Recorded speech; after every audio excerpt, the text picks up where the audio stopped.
आज लोकांना हवी तशी सुखसोयीने युक्त घरं मिळत नाहीयेत किंवा मिळाली तर त्यांची फसवणूक होते, त्यांना तडजोड करावी लागते।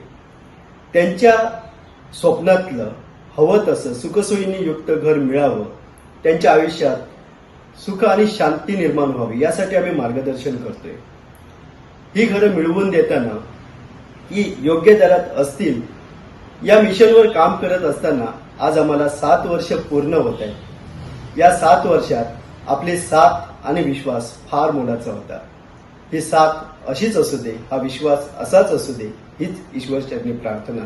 दादागिरी आणि दडपशाही करून कोणीही रिफायनरीला विरोध करू नये ही माझी विनंती आहे, असं उद्योग मंत्री उदय सामंत म्हणालेत। रत्नागिरीत ते बोलत होते। याबाबत बोलताना मंत्री उदय सामंत म्हणालेत की रिफायनरीच्या बाबतीत उपमुख्यमंत्री देवेंद्र फडणवीस यांनी परवा एका मुलाखतीमध्ये राज्य सरकारची भूमिका स्पष्टपणे मांडलेली आहे। रिफायनरीच्या बाबतीमध्ये परवाच्या एका मुलाखतीत महाराष्ट्र राज्याचे उपमुख्यमंत्री देवेंद्रजींनी स्पष्ट भूमिका सरकारची मांडलेली आहे। कुठच्याही परिस्थितीमध्ये रिफायनरीच्या दृष्टीनं आम्ही सकारात्मक पावलं टाकतोय। रिफायनरी करण्याच्या दृष्टीनं जे काही गैरसमज शेतकऱ्यांचे आहेत, ते जे काही गैरसमज आहेत ते दूर करण्यासाठी आम्ही यंत्रणा देखील उभी केलेली आहे। माझी एकच विनंती आहे की दादागिरी आणि दडपशाही करून कोणी रिफायनरीला विरोध करू नये। शेतकऱ्यांचं आम्ही ऐकायला तयार आहोत, त्यांचे प्रश्न ऐकून घ्यायला तयार आहोत, त्यांना चांगल्या पद्धतीचं पॅकेज द्यायला तयार आहोत। CSR ॲक्टिव्हिटीमधनं तिथल्या परिसराचा कायापालट करायला तयार आहोत।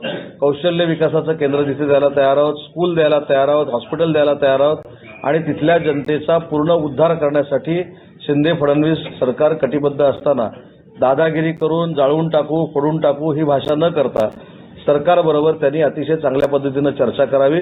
परंतु रिफायनरीसाठी आम्ही सकारात्मकदृष्ट्या पुढे जाणार आहोत एवढं नक्की।